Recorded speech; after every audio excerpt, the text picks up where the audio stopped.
Chapter 9. Absolutely absurd. Absurd, that means like ridiculous. Mr. Chapman protested. I want no part of this. Oliver can train by himself. Immediately, he turned around and walked away from Mrs. Woodsworth, shaking his head in disbelief, like he cannot believe it. Mrs. Woodsworth rushed forward and stood in front of him with her arms spread out. Mr. Chapman, please. Mrs. Woodsworth pleaded, that means begged. Oliver needs proper training, not just target practice. And you're the best coach he could ask for. But how can that be Oliver's power? Mr. Chapman argued, pointing his hand towards Oliver's invention. Mrs. Woodsworth glanced up to the heavens in frustration. Well then, tell me, Mr. Chapman, she countered. Do you own a catalogue that lists every power a child could potentially have? No, he replied reluctantly, turning his eyes away from Mrs. Woodsworth's. And don't we discover new powers every year? Mrs. Woodsworth continued. Yes, Mrs. Chapman sighed, like a child being nagged at by his mother. Okay, fine. Oliver's power could be in inventing things, he admitted. But I don't know how to train someone in weapons. Of course you do, Mrs. Woodsworth replied. Your energy rope, remember his energy rope that he used to catch Oliver up when he fell into the deep hole? Your energy rope is a weapon too, isn't it? Immediately, Mr. Chapman's nostrils flared and his blood pressure increased. Oh, really? He replied indignantly. Indignantly, that was like a bit angry like this. Well then, I'm sure Oliver wouldn't mind a little wagger. So like, I think Mr. Chapman's going to battle with Oliver's weapon, okay? Mr. Chapman spun towards Oliver and stared angrily at him. His arms folded across his heaving chest. What do you say, Oliver?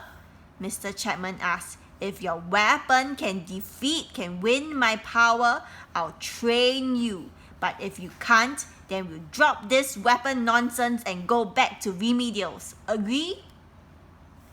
Oliver paused to think. Another remedial was the last thing he wanted, but the reward was just too tempting. Okay, the reward of winning Mr. Chapman was too attractive. Okay, was tempting.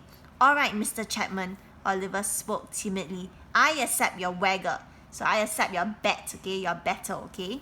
Mr. Chapman and Oliver stood 50 meters apart at the center of the sports hall, their backs facing each other. All right, gentlemen, Mrs. Woodsworth instructed. At the count of 3, turn and shoot.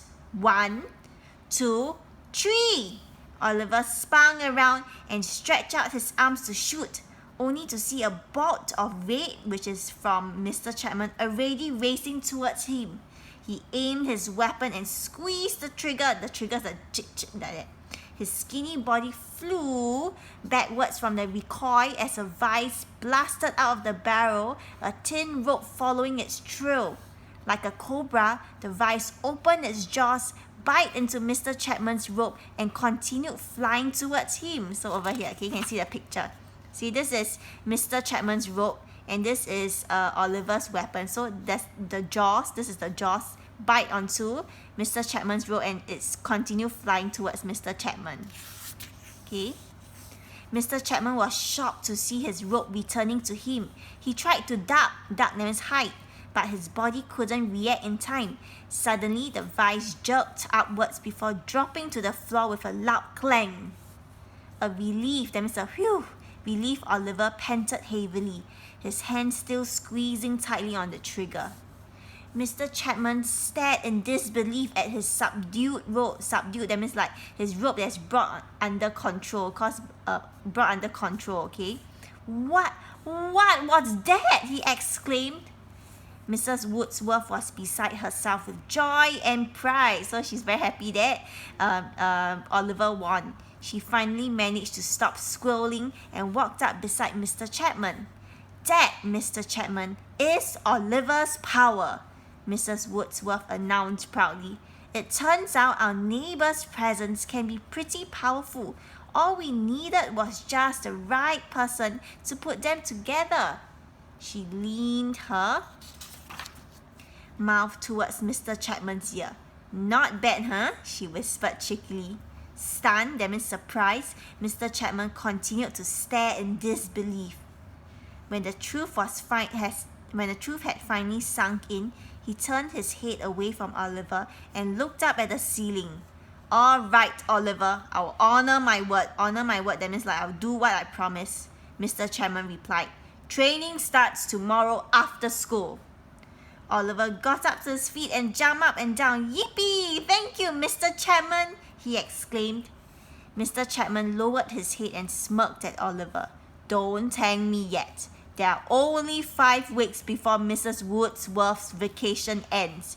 If you want to pass the promotion test, you'll have to endure the most brutal, that means the most cruel, the most hard training ever. Are you prepared?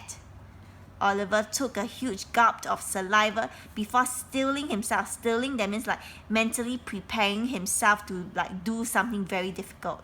Yes, Mr. Chapman, he shouted defiantly. Good, now release my rope.